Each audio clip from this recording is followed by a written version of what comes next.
Hey folks, welcome to Playing in Traffic. Today's episode is coming from, where am I at? Stone Mountain, Georgia. Oh. Stone Mountain, Georgia, and today's episode is going to center around the legendary Tupac Shakur, and basically his, connection with the Atlanta, Georgia area. And sorry for the traffic. I'm on Memorial Drive in Stone Mountain, Georgia. Look, I've already gotten a trespassing charge down here, and I am absolutely not looking for another one. But I think I see what I need to see. Now, where's the best vantage point to shoot from? Because this particular location on Memorial Drive here in Stone Mountain, Georgia, was where Tupac's mother came up with the community center.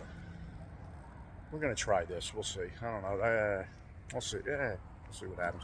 But anyway, Tupac's mom, actually, after his passing in 1996, came up with and started a very successful youth arts center in Tupac's name, right here in Stone Mountain, Georgia. Matter of fact, I do not know the specific location. I'm not really into digging into people's private addresses and stuff like that, but I think in 1994, maybe late 93, definitely 94, Tupac bought a home here in Stone Mountain, Georgia. Obviously very close to Atlanta.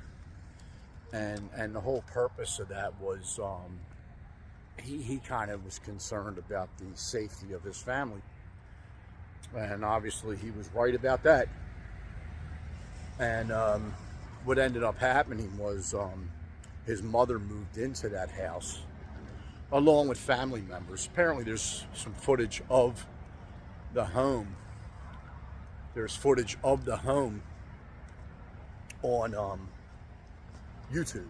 Like Tupac having a barbecue or get together or something really cool. Right now I'm walking around an area that was the community garden that was built and put together right next to the arts center. But so this was the community garden that was built, and there was a statue of Tupac. It's been moved. Matter of fact, the property was sold I think a year before his mom passed. Let me go this way. Yeah, a year before Tupac's mom passed away, the property was sold. So in 1997, I'm going to put some pictures in here. They actually opened the Tupac Shakur Center for the Arts. And again, my mother ran that from 1997 till the closing in 2015. I believe his mother passed in 2016. And apparently it was really, really successful. It was, a treasured place for. They had camps going on for a while there. The community garden, which is what I just was wasting your time walking around. I'll probably edit that as best I can. Right at the MARTA stop with the bench, say we went back in time, you could look right across, and right in this spot right here. And I'm gonna put the picture up. I'm pretty sure that post is what held the statue up. They were the main post to it. But yeah, you can see the tables in there. And a nice garden. That was a very, very big deal. And then of course the community center was right here. From 1997 to 2015. In Tupac's name. This of course was, just like I said, this episode's about Tupac. I'm a big fan. I would say a big fan of his music. Actually, a big fan of his movies. And so I was like, did a little search and found some stuff. I go, oh, there's grounds for me to film an episode because he's got some connections here in Atlanta. Things that tie him to the area, good and bad. I do want to note, though, that when I was doing my research into this video, I found basically one of my original YouTube content creators, Adam the Woo, rest in peace, recently passed. Found a video of him here. I was sitting there going, man, he was everywhere. But it's a thing. He was a big music fan too. Tupac's a legend, period. So he was here. I forget the gentleman who he was here with. I don't know a lot of the content creators, but the guy he was with was a pretty popular content creator himself. But it was kind of cool because he did get back there. And matter of fact, I'm going to dig that video up and put a link in my description of this video of him in there, in the community garden. After it closed, so I think he was here. I don't think it was open. I think they got in. I think it was after 2015. But I'm going to put a link in there because then you can see the statue. Because the statue is kind of popular for the wrong reasons because people don't think it looks like him at all. And obviously that's an issue. But I'm pretty sure the statue was there when Adam was in here. Now it is off to the next location. Yo, this robot, look how fucking smooth these things are. It's on duty. Look at it go. It actually maneuvered around me on the sidewalk. I just saw one of these when I was driving in. I really don't.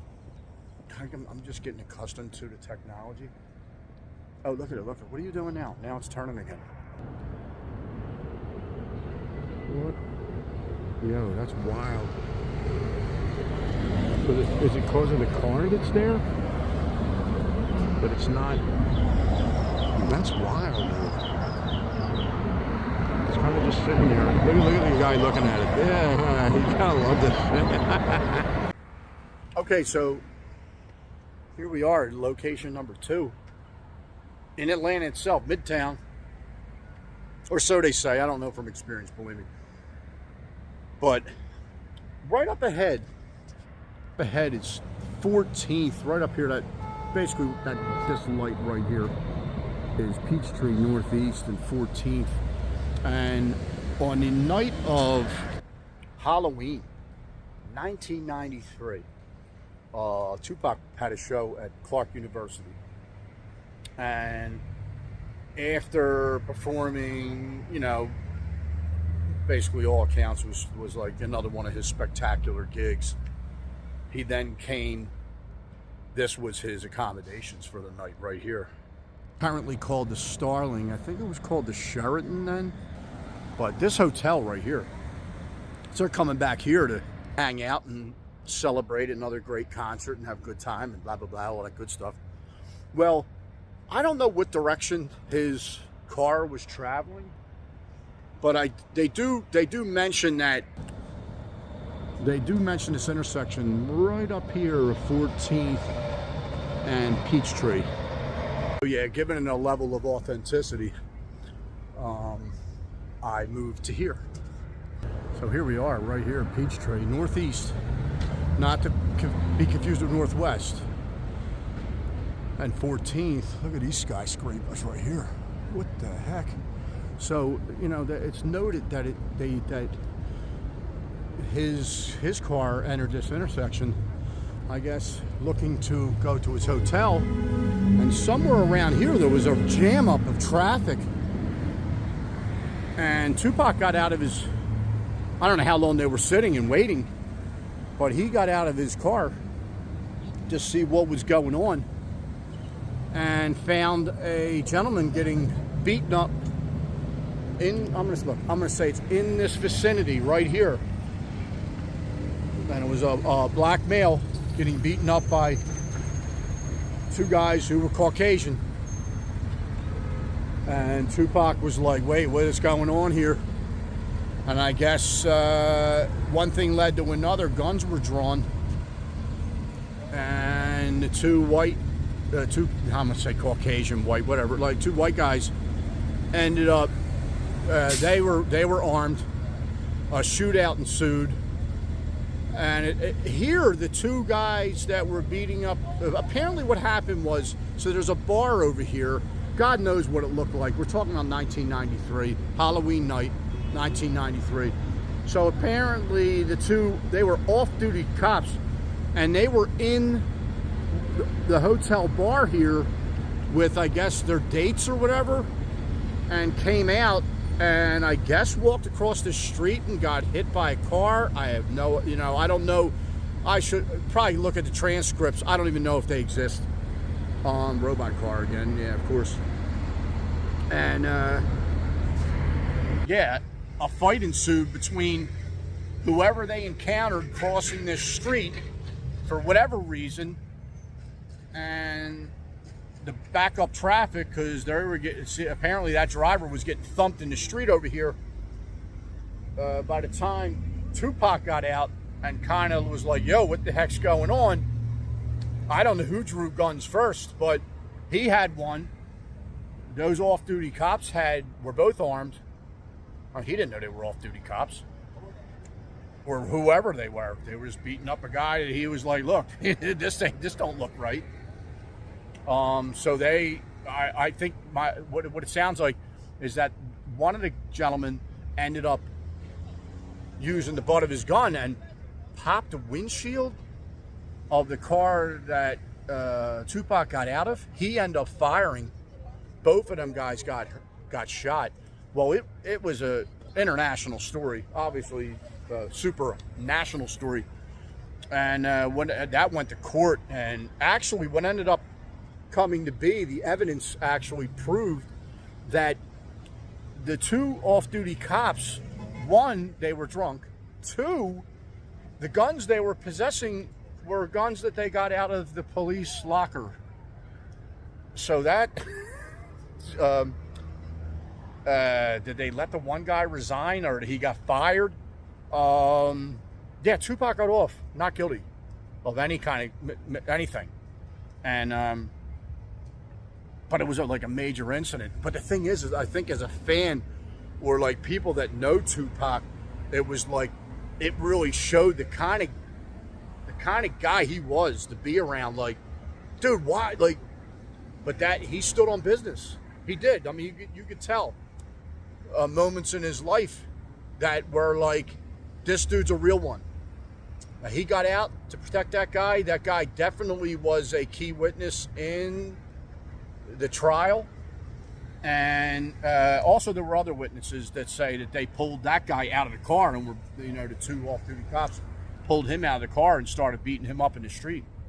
And that went to court, and not guilty.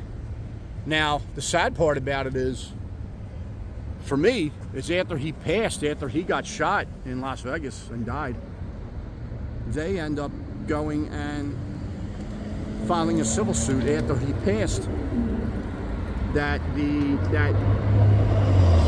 off-duty cop won. It was because Tupac's lawyer did not show up for their hearing to discuss what that was all about, like the civil suit, and they got paid, which is kind of like, why? I don't know if that's rich guy stuff, where they're like, yeah, they're going to get it. But my understanding is rich guy stuff as in Tupac had money. So they were like, yeah, let me get some money after he was gone. But he sure in hell would have been at that court case. Oh, dude. Can't make shit up. But anyway, yeah, right here, 14th and Peachtree, Northeast, Midtown Atlanta. I believe this was a Sharon 188 14th. Is the actual address of it. And I was like, when I first read that, I was like, oh yeah, I want to go down there and document that. Decided to have myself a nice little relaxing moment in Piedmont Park. This is a nice site. Look at this.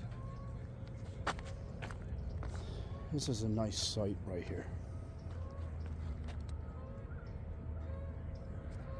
It really is. And like when he bought his property here in Atlanta, he was looking to protect. He was looking to protect his family. That's why I started the video where I started it, because that was a big part of his keeping his family safe. His mother moved into that home in Stone Mountain, and then other family members moved in as well. And unfortunately, oh God, you know, it just came to an end early for him, and he kind of and you know, maybe he even prophesied that in his life to the people around him, that he felt like that could be a thing, and unfortunately it was. And here, hell yeah, that needs to be documented, and that was the whole point today. All right, folks, thanks for watching. Have a great day, pleasant tomorrow. I'll see you next episode, and yeah, find yourself a nice bench and a nice view. I think I gotta get Braxy B down here. This is really, really nice right here. Yeah, you'll have a great day, pleasant tomorrow. I'll see you next episode.